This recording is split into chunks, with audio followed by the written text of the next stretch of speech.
నమస్కారం ఘంటారావానికి స్వాగతం. ముందుగా ప్రధాన అంశాలు. పుట్టపర్తిలో యుద్ధ విమానాల తయారీ, ఏఎంసీఏ ప్రాజెక్టుకు రాజ్నాథ్ చంద్రబాబు శంకుస్థాపన.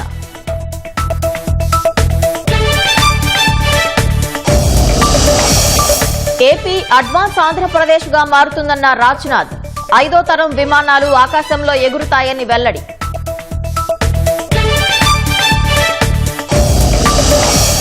రాయలసీమను రక్షణ సీమగా మారుస్తున్నామన్న సీఎం, బంగారం ఉత్పత్తికి జేజీఎఫ్ చిరునామాగా మారుతుందని ధీమా.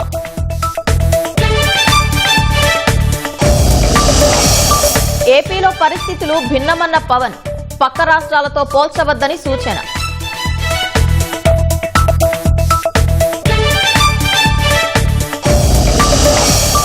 హర్ముజ్ జలసంధిని తెరిచే ఉంచాలన్న ప్రధాని, యూఏఈపై ఇరాన్ దాడిని ఖండించిన మోదీ.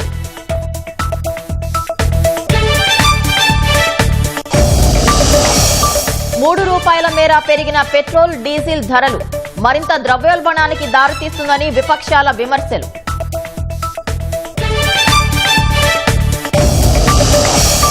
జూన్ 21న మళ్లీ నీట్, వచ్చే ఏడాది నుంచి ఆన్లైన్లోనే నిర్వహిస్తామన్న కేంద్రం.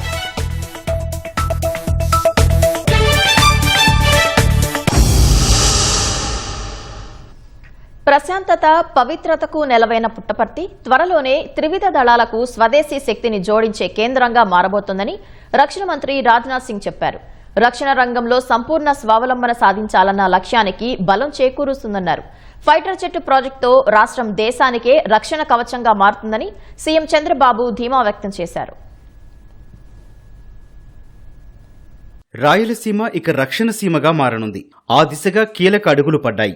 15,803 కోట్ల భారీ వ్యయంతో చేపట్టిన 4 కీలక ప్రాజెక్టులకు రక్షణ మంత్రి రాజ్నాథ్ సింగ్, సీఎం చంద్రబాబు భూమి పూజ చేశారు. ఏరోనాటికల్ డెవలప్మెంట్ ఏజెన్సీ ఏడీఏకు సంబంధించిన 5వ తరం అడ్వాన్స్డ్ మీడియం కాంబాట్ ఎయిర్ క్రాఫ్ట్ల కోసం core integration flight testing centre కు శంకుస్థాపన జరిగింది. 650 ఎకరాల్లో ఏఎంసీఏ ప్రాజెక్టుకు రూపకల్పన చేశారు. ఏడీఏ, డీఆర్డీఓ భాగస్వామ్యంతో దీన్ని నిర్మిస్తున్నారు. ఈ ప్రాజెక్టు ద్వారా సుమారు 7,500 మంది నిపుణులకు ప్రత్యక్షంగా ఉపాధి లభించనుంది. దీంతో పాటు భారత్ డైనమిక్స్ లిమిటెడ్ బీడీఎల్ సంస్థ భావితరం అండర్ వాటర్ సిస్టమ్ సెంటర్ కు, భారత్ ఫోర్జ్ కంపెనీ ద్వారా అత్యున్నత స్థాయి ఆయుధాల తయారీ కేంద్రం, హెచ్ఎఫ్సీఎల్ సంస్థ ద్వారా ఎలక్ట్రికల్ ఫ్యూజుల తయారీ కేంద్రానికి రాజ్నాథ్ సింగ్, చంద్రబాబు శంకుస్థాపన చేశారు.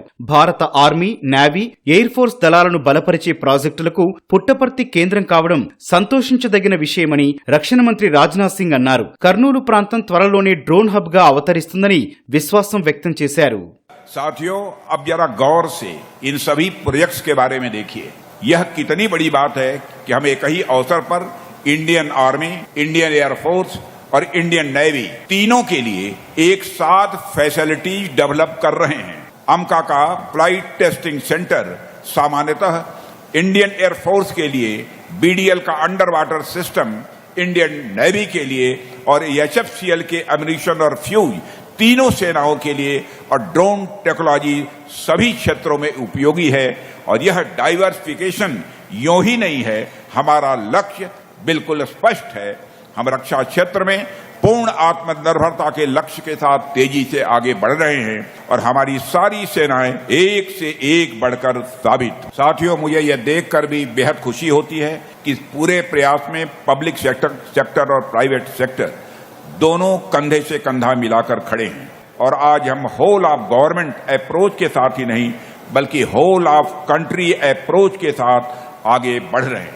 और मैं तो कहता हूं कि अब तो हम whole of the people approach तक भी पहुंच गए. चाहे इंडिविजुअल इनोवेटर हो, बड़ी कंपनी हो, स्टार्टअप्स हो, एमएसएमई हो, हर कोई राष्ट्र रक्षा के इस महायज्ञ में अपनी आहुति दे रहा है. यह जो पब्लिक प्राइवेट पार्टनरशिप का मॉडल हमने अपनाया है, उसने डिफेंस मैन्युफैक्चरिंग को एक क्लोज इन्वायरमेंट से निकालकर जन आंदोलन बना दिया है. और यह बड़ी खुशी की बात है कि इस जन आंदोलन का प्रत्यक्ष रूप हमें आंध्र प्रदेश में देखने को मिल रहा है. పుట్టపర్తికి advanced medium combat aircraft project రాక స్పీడ్ ఆఫ్ డూయింగ్ బిజినెస్ కు నిదర్శనమని ముఖ్యమంత్రి చంద్రబాబు అన్నారు. ఈ ప్రాజెక్టు రాబోయే రోజుల్లో ఏరోస్పేస్ సిటీకి దారి తీస్తుందని ఆకాంక్షించారు. స్వర్ణాంధ్ర విజన్ తో వికసిత్ భారత్ సాధనలో ఏపీ కీలక పాత్ర పోషించాలన్నదే తమ సంకల్పమన్నారు. ఆమ్కా ప్రాజెక్టు పుట్టపర్తి నుంచి మన దేశ రక్షణ రంగం యొక్క సామర్థ్యాన్ని చాటుతుంది. స్వదేశీ సాంకేతికతో యుద్ధ విమానాన్ని తయారు చేయడం ఈ ప్రాజెక్టు యొక్క ముఖ్యమైన లక్ష్యం. 1,00,000 కోట్ల రూపాయలు పెట్టుబడులు వచ్చే అవకాశం ఉంది. స్పీడ్ ఆఫ్ డూయింగ్ బిజినెస్ కి ఈ ఆమ్కా ఒక తిరుగులేని ఉదాహరణ అని చెప్పి నేను మీకు తెలియజేస్తున్నాను. రాయల్ ఎన్ఫీల్డ్ మన రాయలసీమకు వస్తా ఉంది. అదే జెట్ స్పీడ్ తో ఫైటర్ జెట్ ఈ ప్రాంతానికి వచ్చిందని మరొకసారి మీ అందరికి విజ్ఞప్తి చేస్తున్నా. ఇది ప్రారంభం మాత్రం. ఇక్కడి నుంచి రాబోయే రోజుల్లో ఏరోస్పేస్ సిటీకి దారి తీస్తుంది. యుద్ధ రంగంలో ప్రజల రోజువారీ కార్యక్రమాల్లో డ్రోన్స్ చాలా కీలకంగా తయారవుతాయి. అందుకే దేశంలో మొట్టమొదటిసారిగా ఓర్వ కళ్ళలో డ్రోన్ సిటీ ఏర్పాటు చేసిన ఏకైక ప్రభుత్వం ఎన్డీఏ ప్రభుత్వం. శ్రీహరికోట నుంచి అంతరిక్ష శక్తి, నాగాయ లంక నుంచి క్షిపణ శక్తి, విశాఖ నుంచి నౌకాదళ శక్తి, పుట్టపర్తి నుంచి వైమానిక రక్షణ శక్తితో దేశానికి ఏపీ రక్షణ కవచంగా నిలబడుతుంది. దేశ రక్షణ రంగంలో కీలకమైన ప్రాజెక్టులకు శంకుస్థాపన ఆంధ్రప్రదేశ్ ప్రగతిలో ఇదో చరిత్రాత్మక మైలురాయిగా నిలవనుందని రాజ్నాథ్ అన్నారు. పుట్టపర్తిలో నిర్మితమవుతున్న ఈ ప్రాజెక్టులతో ఈ ప్రాంతం దేశానికి డిఫెన్స్ హబ్ గా తయారవుతుందని ఆకాంక్షించారు. రక్షణ రంగానికి కేంద్రంగా ఉన్న బెంగళూరు పుట్టపర్తికి 2 గంటల దూరంలో ఉందన్న రాజ్నాథ్ ఈ మొత్తం ప్రాంతాన్ని కలిపి ఓ విశాలమైన సైనిక పారిశ్రామిక ప్రాంతంగా మార్చేందుకు కృషి చేయాలని సీఎం చంద్రబాబుకు సూచించారు. బంగారం ఉత్పత్తికి రాష్ట్రం చిరునామాగా మారబోతుందని సీఎం చంద్రబాబు వెల్లడించారు. ఒకప్పుడు బంగారం అంటే కేజీఎఫ్ గుర్తొచ్చేదని, రాబోయే రోజుల్లో జేజీఎఫ్ పేరే వినబడుతుందని చెప్పారు. ఈ ఏడాది జొన్నగిరి గోల్డ్ ఫీల్డ్ లో 600 కిలోల పసిడిని ఉత్పత్తి చేస్తామన్నారు. రాయలసీమలోని వనరులన్నింటినీ సమర్థంగా వినియోగించుకుంటామని సీఎం అన్నారు. కరువు సీమను గ్రోత్ ఇంజన్ గా మార్చామన్నారు. ప్రధాని సూచించిన పొదుపు చర్యలను అమలు చేయడంలో ఆంధ్రప్రదేశ్ ముందుండాలని పుట్టపర్తి వేదికగా ప్రజలకు పిలుపునిచ్చారు. మనకు మరో గోల్డెన్ ఛాన్స్ కూడా వచ్చింది. ఒకప్పుడు గోల్డ్ అంటే కేజీఎఫ్, కోలార్ గోల్డ్ ఫీల్డ్స్. రాబోయే రోజుల్లో గోల్డ్ అంటే జేజీఎఫ్, జొన్నగిరి గోల్డ్ ఫీల్డ్. ఇప్పుడు కర్నూలులో వస్తా ఉంది. ఈ ఏడాది 600 కేజీలు తయారు చేస్తాం. 2వ సంవత్సరం 1500 కేజీలు తయారవుతుంది. రానున్న రోజుల్లో గోల్డ్ తయారీకి చిరునామాగా మన ఆంధ్రప్రదేశ్ తయారవుతుందని మరొక్కసారి మీ అందరికి విజ్ఞప్తి చేస్తున్నాం. రాయలసీమలో ఐరన్ ఓర్ ఉంది, లైమ్ స్టోన్ ఉంది, అనేక ఖనిజ వనరులున్నాయి. వీటిని సమర్థవంతంగా ఉపయోగించుకుంటాం. రెన్యూవబుల్ ఎనర్జీ ఉత్పత్తికి సీమ కేంద్రంగా మారుతుంది. రాయలసీమ ఒకప్పుడు డ్రౌట్ జోన్, ఈ రోజు గ్రోత్ జోన్ గా మార్చామని చెప్పి కూడా నేను మీకు తెలియజేస్తున్నా. నా దేశం, నా బాధ్యత. దీనితో ప్రతి ఒక్కరూ స్పందించాలి. ప్రతి ఒక్కరు కూడా భాగస్వాములు కావాలి. ఇది ప్రపంచానికే ఒక సవాలుని అధిగమించే విధంగా మనం ముందుకు పోవాల్సిన అవసరం ఉంది. ప్రధానమంత్రి గారు చెప్పిన పొదుపు ఉద్యమం మన రాష్ట్రం లీడ్ చేయాల్సిన అవసరం ఉందని చెప్పి కూడా నేను మీకు తెలియజేస్తున్నా. ఎన్డీఏ ప్రభుత్వం రాయలసీమకు నాడు కియా, నేడు ఫైటర్ జెట్లను తెచ్చిందని మంత్రి లోకేష్ అన్నారు. పుట్టపర్తిలోని advanced medium combat aircraft project శంకుస్థాపన కార్యక్రమంలో మంత్రి పాల్గొన్నారు. ఏఎంసీఏ రాకతో పుట్టపర్తి అభివృద్ధిలో అగ్రస్థానంలో ఉంటుందని ధీమా వ్యక్తం చేశారు. వైసీపీ తీరుపై పంచ్ డైలాగులు విసిరారు. అప్పుడు కియా, ఇప్పుడు ఫైటర్ జెట్స్. కరువు నేలపై కారులు తయారు చేసే పరిశ్రమలు తీసుకొచ్చిన 3 అక్షరాల వ్యక్తి మన సిబిఎన్. ఈ రోజు ఏకంగా ఫైటర్ జెట్లు కూడా మన భూమి పైన తయారు చేసేదానికి పరిశ్రమలు తీసుకొచ్చిన వ్యక్తి మన సిబిఎన్. హెచ్ఏఎల్ దశాబ్దాలుగా బెంగళూరుకి ఏం చేసిందో ఈ ఒక్క ఆమ్కా ప్రాజెక్ట్ రాయలసీమ ప్రాంతానికి చేయబోతుంది. ఇతర దేశాలు కూడా మన అనంతపురం జిల్లాలో తయారు చేసిన డిఫెన్స్ వస్తువుల్ని ఎక్స్పోర్ట్ చేసే రోజులు కూడా త్వరలో ఉండబోతున్నాయి. ఇప్పుడు ఆమ్కా రాకతో ఉమ్మడి అనంతపూర్ జిల్లా డెవలప్మెంట్ లో నంబర్ 1 స్థానంలో నిలబడబోతుంది. పుట్టపర్తికి వచ్చా, పంచు లేకుండా నేను వెళ్ళలేను కదా, మిమ్మల్ని డిసప్పాయింట్మెంట్ చేయలేం కదా. వాళ్ళది ఫ్యాక్షన్ బ్యాక్గ్రౌండ్, మంది ఫైటర్ జెట్ బ్యాక్గ్రౌండ్. వాళ్ళది కిడ్నాప్ బ్యాక్గ్రౌండ్, మంది కియా background. Both are not the same. అర్థమైందా రాజా? అర్థమైందా రాజా? పక్క రాష్ట్రంలో ఒకరు పార్టీ పెట్టి సీఎం అవ్వగానే తాను అలా వెళ్తే బాగుండేదంటూ అనేక మంది సలహాలు ఇస్తున్నారని జనసేన అధినేత ఉప ముఖ్యమంత్రి పవన్ కళ్యాణ్ తెలిపారు. పక్క రాష్ట్రాల్లో పరిస్థితి, ఆంధ్రప్రదేశ్లో పరిస్థితులు వేరన్న విషయం వారు గుర్తించాలని పవన్ సూచించారు. మంగళగిరిలోని పార్టీ కార్యాలయంలో నిర్వహించిన జనసేన ఉద్యమి ఆత్మీయ సమావేశంలో పవన్ పాల్గొన్నారు. పార్టీ వ్యవస్థాగత నిర్మాణం, బలోపేతం, కార్యకర్తల పోరాటాలు వంటి అనేక విషయాలపై జన సైనికులకు దిశానిర్దేశం చేశారు. అధికారం, పదవుల కోసం జనసేనను స్థాపించలేదని పవన్ కళ్యాణ్ ఉద్ఘాటించారు. పదవే కోరుకుంటే ఎప్పుడో ఎంపీగా పోటీ చేసి ఉండేవాడినని అన్నారు. పార్టీ స్థాపించినప్పటి నుంచి దశాబ్ద కాలంగా అనేక ఆటుపోట్లను ఎదుర్కోవటం వల్లే ఇప్పుడు బలంగా నిలబడగలిగామని పవన్ అన్నారు. 2019లో ఒంటరిగా పోటీ చేసి దెబ్బతిన్న విషయాన్ని గుర్తు చేశారు. పక్క రాష్ట్రంలో అక్కడ ఒక పార్టీ పెట్టి విజయం సాధించి ముఖ్యమంత్రి అవ్వగానే మన ఆంధ్రప్రదేశ్లో చాలా మంది మీరు కూడా అలా చేసి ఉండాల్సిందని చెప్పి నాకు తెగ మెసేజ్లు పంపిస్తా ఉన్నారు. ఊళ్ళో పెళ్లికి ఏదో హడావుడి ఉంటారు కదా, అరే ఆంధ్రప్రదేశ్ పరిస్థితులు వేరు. సరే వీళ్ళు చెప్పినట్టుగానే మనం కూర్చొని 2019 నిలబడ్డాం. ఎక్కడ పెట్టారు? 2 చోట్ల ఓడించారు కదా. పోనీ ఎవరైనా నిలబడ్డారు ఆ రోజున నాయకులు అంటే అందరూ పారిపోయారు కదా. సో అందుకని కంపారిజన్ పెట్టకండి. నిజంగా నేను పదవే నాకు ప్రధానం అనుకుంటప్పుడు 2008లోనే యూత్ వింగ్ కాదు ఎంపీగానే పోటీ చేశాను. 2014లో నేను ఎన్డీఏతో అలయన్స్లో ఉన్నప్పుడు నేను మల్కాజ్గిరి నుంచి ఎంపీగా పోటీ చేయాల్సి ఉంది. బట్ నేనేమనుకున్నానంటే, ఎందుకు చెప్తున్నాను ఇదంటే, నేను ఒక పార్టీని నడపాలి, ఇది సమాజంలో మార్పు పట్టుకు రావాలంటే నాకు తెలియాలి కదా కష్టం. ఒక పార్టీని నడపడం ఏదో కూర్చోబెట్టి ఎదిగేయటం వచ్చేయటం పదవిలో కూర్చోవటం కాదు. ఎలా నడపగలవు? ఒక సమూహాన్ని నీతో పాటు నడిపించాలని నీకు ఎంత సత్తా ఉండాలి, ఎంత అవగాహన ఉండాలి నీకు. నువ్వు ఆ భావజాలను కట్టుబడి ఉంటావా లేదా అనేది మనకు తెలియాలి. అందుకని ఇవన్నీ నిర్ణయించుకొని ఒక దశాబ్దం నేను నలుగుతానని నిర్ణయించుకున్నాను. అది 2007 నుంచి మొదలుపెట్టిన ప్రయాణం 2014-18 దాకా నడుస్తూనే ఉన్నాను. నలిగాను దశాబ్దం. ఆ తర్వాత 2019 చేశాను. ఎంత గెలుస్తానో తెలియదు, ఓడిపోతానో తెలియదు. బట్ అసలు ఐ వాంటెడ్ ఎక్స్పెరిమెంట్. చూద్దాం ఏం జరుగుద్దు. దెబ్బ తినకుండా ఏది రాదు. అంటే ఇవన్నీ నేను ఒక పార్టీని నడపడానికి ఎంత బలం ఉండాలి, ఎంత భావజాలం ఉండాలి, ఎన్ని కఠినమైన పరిస్థితులను ఎదుర్కొంటే తప్ప నేను నడపలేని పార్టీని. ఈ రోజున అందరూ నన్ను వదిలేసిన నేను పార్టీని చాలా ధైర్యంగా ముందుకు తీసుకెళ్ళగలను. ఆ ధైర్యం నాకు ఈ సుదీర్ఘ పుష్కర కాలం నాకు ప్రయాణం నాకు ఇచ్చింది. పశ్చిమాసియాలో శాంతి నెలకొనేందుకు భారత్ అన్ని రకాల సహాయ సహకారాలు అందించేందుకు సిద్దంగా ఉందని ప్రధాని నరేంద్ర మోదీ తెలిపారు.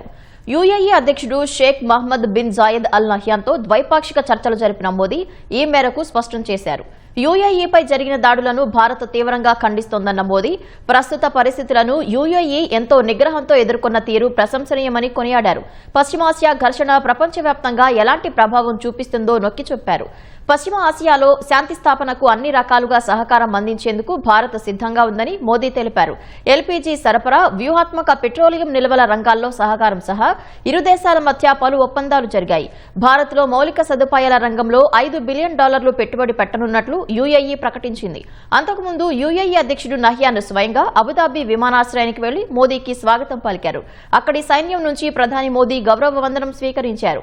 విమానాశ్రయానికి వచ్చి తనకు స్వాగతం పలికిన యుఏఈ అధ్యక్షుడు నహ్యాన్ కు మోదీ కృతజ్ఞతలు తెలిపారు. దేశవ్యాప్తంగా లక్షలాది మంది వైద్య విద్యార్థులు ఎదురుచూస్తున్న నీట్ యూజీ రీ ఎగ్జామ్ తేదీని కేంద్రం ప్రకటించింది. జూన్ 21న నీట్ పరీక్షను మళ్లీ నిర్వహించనున్నట్లు నేషనల్ టెస్టింగ్ ఏజెన్సీ ఎన్టీఏ అధికారికంగా వెల్లడించింది. మే 3న జరిగిన పరీక్షా ప్రశ్నం లీక్ అవడంతో ఆ పరీక్షను రద్దు చేసి మళ్లీ నిర్వహిస్తామని పేర్కొంది. విద్యార్థుల భవిష్యత్తును దృష్టిలో పెట్టుకుని ఆ కఠిన నిర్ణయం తీసుకున్నట్లు తెలిపింది. ఈ నేపథ్యంలో కొత్త తేదీలను ఎన్టీఏ వెల్లడించింది. పారదర్శకమైన రీతిలో జూన్ 21న పరీక్ష నిర్వహిస్తామని తెలిపింది. అడ్మిట్ కార్డులు, పరీక్షా కేంద్రాల వివరాలను త్వరలోనే అధికారిక వెబ్సైట్లో పెడతామని పేర్కొంది. పునః పరీక్ష రాసే విద్యార్థులు ఎలాంటి అదనపు ఫీజు చెల్లించాల్సిన అవసరం లేదని స్పష్టం చేసింది. రీ ఎగ్జామ్ కు సంబంధించి అధికారిక మార్గాల్లో వచ్చే సమాచారాన్ని విశ్వసించాలని విద్యార్థులను ఎన్టీఏ కోరింది. వచ్చే ఏడాది నుంచి నీట్ పరీక్ష ఆన్లైన్లో నిర్వహిస్తామని, సీబీటీ విధానంలో ఉంటుందని కేంద్ర విద్యాశాఖ మంత్రి ధర్మేంద్ర ప్రధాన్ వెల్లడించారు. एक दो दिन के बाद नई परीक्षा होगी। हमारी अप्रोच वही रहेगा, हम zero tolerance to malpractices. ये एक लंबी लड़ाई है परीक्षा माफियाओं के साथ, जो एंटी सोशल एलिमेंट अभी मित्रों टेक्नोलॉजी के समय में एक नई चुनौती बढ़ रहा है। विभिन्न प्रकार की सोशल मीडिया हैंडल से भ्रमात्मक तथ्यों को रखा जाता है, गुमराह करने की फिर कोशिश किया जाता है, फिर नीट की हम लोग एग्जामिनेशन तोड़ सकते हैं, इस प्रकार की व्यवस्था को खुली चुनौती दिया जा रहा है। ये सारे को ध्यान रखते सरकार ने तुरंत सीबीआई को काम सौंपी है।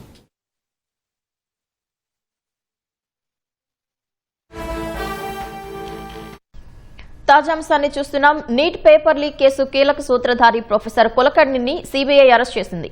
కెమిస్ట్రీ ప్రొఫెసర్ పివి కులకర్ణిని సీబీఐ కీలక సూత్రధారిగా గుర్తించింది. నీట్ పరీక్ష నిర్వహణలో కులకర్ణి ఎన్టీఏలో భాగస్వామిగా ఉన్నారు. మరో నిందితుడు మనీష్ తో కలిసి 2026 ఏప్రిల్ చివరి వరకు విద్యార్థులను కులకర్ణి సమీకరించారు. పూణేలోని తన ఇంట్లో విద్యార్థులకు కులకర్ణి తరగతులు నిర్వహించారు. మే 14న నిందితుడు మనీష్ ను సీబీఐ అధికారులు అరెస్ట్ చేశారు. దేశవ్యాప్తంగా పెట్రోల్ డీజిల్ ధరలు పెరిగాయి. పెట్రోల్ డీజిల్ ధరలను పెంచుతూ ప్రభుత్వ రంగ చమురు సంస్థలు కీలక నిర్ణయం తీసుకున్నాయి. అంతర్జాతీయ మార్కెట్లో ముడి చమురు ధరలు పెరగడంతో ఇవాల్టి నుంచి లీటర్పై పెట్రోల్ డీజిల్ ధరలను ₹3 చొప్పున పెంచుతున్నట్లు ప్రకటించాయి. పెరిగిన ధరలు వెంటనే అమల్లోకి వచ్చినట్లు తెలిపాయి. 2022 ఏప్రిల్ నుంచి ధరల పెంపును నిలిపివేసిన చమురు సంస్థలు దాదాపు 4 ఏళ్ల తర్వాత తొలిసారి రేట్లను పెంచాయి. పశ్చిమాసియాలో కొనసాగుతున్న సంక్షోభం నేపథ్యంలో ప్రపంచవ్యాప్తంగా ముడి చమురు ధరలు పెరిగినప్పటికీ ప్రభుత్వ రంగ చమురు కంపెనీలు దాదాపు 11 వారాల పాటు ఇంధన ధరలను స్థిరంగా ఉంచాయి. అయితే అవి తీవ్ర ఆర్థిక ఒత్తిళ్లు ఎదుర్కొంటుండటంతో లీటరుకు ₹3 పెంచి వాహనదారులపై కొంత భారాన్ని మోపాయి. తాజా పెంపుతో రాజధాని ఢిల్లీలో పెట్రోల్ ధర లీటరుకు 94.77 నుంచి 97.77కు చేరగా డీజిల్ ధర 89.67 నుంచి 90.67 రూపాయలకు పెరిగింది. పెట్రోల్ డీజిల్ ధరలు పెంచడంపై ప్రతిపక్షాలు ఆగ్రహం వ్యక్తం చేస్తున్నాయి. కేంద్ర ప్రభుత్వ తీరును తప్పుపడుతూ విమర్శలు చేశాయి. ఈ పెంపు మరింత ద్రవ్యోల్బణానికి దారితీస్తుందని కాంగ్రెస్ పేర్కొంది. ఈ చర్య వృద్ధి అంచనాలను గణనీయంగా తగ్గిస్తుందని కాంగ్రెస్ ప్రధాన కార్యదర్శి జయరాం రమేష్ ఎక్స్లో పోస్టులో పేర్కొన్నారు. ఎన్నికలు ముగియగానే గ్యాస్ ధరలను పెంచిన మోదీ సర్కార్ ఇప్పుడు పెట్రోల్ డీజిల్ ధరలను పెంచిందని విమర్శించింది. ఎన్నికల వేళ అంతర్జాతీయ ధరలు పెరిగినప్పటికీ ఓట్ల కోసం ధరలను స్థిరంగా ఉంచి ఇప్పుడు ప్రజలపై భారం మోపుతున్నారని ఆరోపించారు. అంతర్జాతీయంగా ధరలు తక్కువగా ఉన్నప్పుడు ఆ ప్రయోజనాన్ని ప్రజలకు అందించకుండా ఇప్పుడు యుద్ధం సాకుతో సామాన్యులను దోచుకుంటున్నారని జయరాం మండిపడ్డారు. ప్రధాని నరేంద్ర మోదీ పొదుపు పాటించాలని ఇచ్చిన పిలుపును ప్రస్తుత ఇంధన ధరలను ముడిపెడుతూ ఒక రాజకీయ కార్టూన్ను సమాజ్వాదీ పార్టీ అధినేత అఖిలేష్ యాదవ్ ఎక్స్లో పంచుకున్నారు. ముందుకు సాగాలంటే సైకిలే ఏకైక ప్రత్యామ్నాయమని వ్యంగ్యాస్త్రాలు సంధించారు. ముందు ఓట్లు దోచుకుంటారు, తర్వాత ఎక్కడ కొడితే నొప్పి వస్తుందో అక్కడ కొడతారని ఎన్డీఏ సర్కార్పై టీఎంసీ నేత డెరెక్ ఒబ్రెయిన్ మండిపడ్డారు. మధ్యప్రదేశ్లోని వివాదాస్పద భోజశాల ప్రాంగణం సరస్వతీదేవి ఆలయమే అని మధ్యప్రదేశ్ హైకోర్టు ఇందౌర్ ధర్మాసనం కీలక తీర్పు వెల్లడించింది. అక్కడ సంస్కృత బోధనా కేంద్రంతో పాటు ఆలయానికి సంబంధించిన ఆనవాళ్లు ఉన్నాయని తెలిపింది. కేంద్రం పురావస్తు శాఖ ఆలయం నిర్వహణ పరిపాలనపై నిర్ణయం తీసుకోవచ్చని సూచించింది. మసీదు నిర్మాణానికి ప్రత్యామ్నాయ స్థలం కోసం ముస్లింలు మధ్యప్రదేశ్ ప్రభుత్వాన్ని సంప్రదించాలని ధర్మాసనం సూచించింది. మధ్యప్రదేశ్లోని వివాదాస్పద భోజశాల ప్రాంగణాన్ని సరస్వతీదేవి ఆలయంగా గుర్తిస్తూ మధ్యప్రదేశ్ హైకోర్టు ఇందౌర్ ధర్మాసనం సంచలన తీర్పు వెలువరించింది. ఈ మేరకు జస్టిస్ విజయ్ కుమార్ శుక్లా, జస్టిస్ అలోక్ అవస్థిలతో కూడిన ద్విసభ్య ధర్మాసనం ఉత్తర్వులు జారీ చేసింది. భోజశాల ప్రాంగణంలో సంస్కృత బోధనా కేంద్రంతో పాటు సరస్వతీదేవి ఆలయాన్ని సూచించే ఆనవాళ్లు లభించాయని పేర్కొంది. భోజశాల ఆలయం నిర్వహణ పరిపాలనపై కేంద్ర ప్రభుత్వం పురావస్తు శాఖ నిర్ణయం తీసుకోవాలని పేర్కొంది. మౌలానా కమలుద్దీన్ సంక్షేమం సంఘం మసీదు నిర్మాణ ప్రత్యామ్నాయ స్థలం కోసం దరఖాస్తు చేసుకుంటే పరిశీలించాలని ధర్మాసనం సూచించింది. భోజశాల ప్రాంగణంలో ముస్లింలు శుక్రవారం నమాజు చేసేందుకు 2003లో పురావస్తు శాఖ ఇచ్చిన అనుమతిని మధ్యప్రదేశ్ హైకోర్టు రద్దు చేసింది. పురావస్తు శాఖ ఇటీవల సమర్పించిన 2000 పేజీల శాస్త్రీయ సర్వే నివేదికను హైకోర్టు పరిగణలోకి తీసుకుంది. హైకోర్టు తీర్పు నేపథ్యంలో ధార్ జిల్లా యంత్రాంగం భద్రతను కట్టుదిట్టం చేసింది. శాంతి భద్రతలకు విఘాతం కలగకుండా సహకరించాలని ప్రజలకు విజ్ఞప్తి చేసింది. సామాజిక మాధ్యమాల్లో అభ్యంతరకర సమాచారం వ్యాప్తి చేస్తే కఠిన చర్యలు తీసుకుంటామని ధార్ జిల్లా కలెక్టర్ హెచ్చరించారు.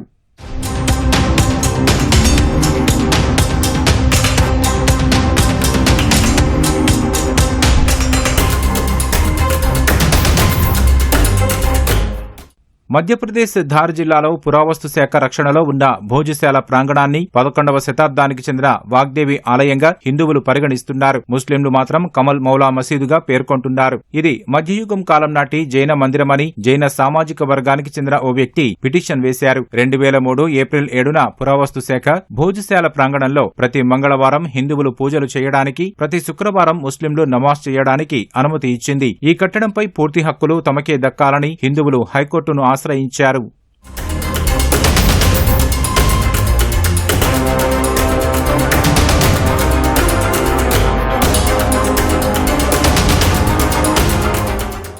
మధ్యప్రదేశ్ హైకోర్టు ఆదేశాల మేరకు పురావస్తు శాఖ 2024 మార్చి 22 నుంచి 98 రోజుల పాటు భోజశాల ప్రాంగణంలో శాస్త్రీయ సర్వే నిర్వహించింది. 2000 పేజీలకు పైగా నివేదికను జులై 15న సమర్పించింది. మసీదు నిర్మాణం కంటే ముందు అక్కడ పర్మార్ రాజుల కాలం నాటి భారీ కట్టడం ఉండేదని, పాత ఆలయ భాగాలతోనే ప్రస్తుత కట్టడం నిర్మించారని పురావస్తు శాఖ నివేదిక పేర్కొంది. శాస్త్రీయ సర్వేలో లభించిన నాణేలు, శాసనాలు, శిల్పాలు భోజశాల ప్రాంగణం ఆలయానిదేనని సూచిస్తున్నాయని హిందువులు వాదించారు. అయితే ముస్లింలు మాత్రం పురావస్తు శాఖ సర్వే నివేదికపై అభ్యంతరం వ్యక్తం చేశారు. హిందువులకు అనుకూలంగా పక్షపాతంతో నివేదిక తయారు చేశారని ఆరోపించారు. ఆ ఆరోపణలను పురావస్తు శాఖ కొట్టిపారేసింది. 3 ముస్లింలతో సహా నిపుణుల బృందం సర్వే నిర్వహించినట్లు హైకోర్టుకు తెలిపింది. ఏప్రిల్ 6 నుంచి విచారణ జరిపిన ఇందౌర్ ధర్మాసనం మతపరమైన విశ్వాసాలు, చారిత్రక ఆధారాలు, చట్టపరమైన నిబంధనలు పురావస్తు శాఖ నివేదికను పరిగణలోకి తీసుకుని తుది తీర్పు వెలువరించింది. ఈ తీర్పును సుప్రీంకోర్టులో సవాల్ చేయనున్నట్లు మౌలానా కమలుద్దీన్ సంక్షేమ సంఘం ప్రతినిధులు తెలిపారు.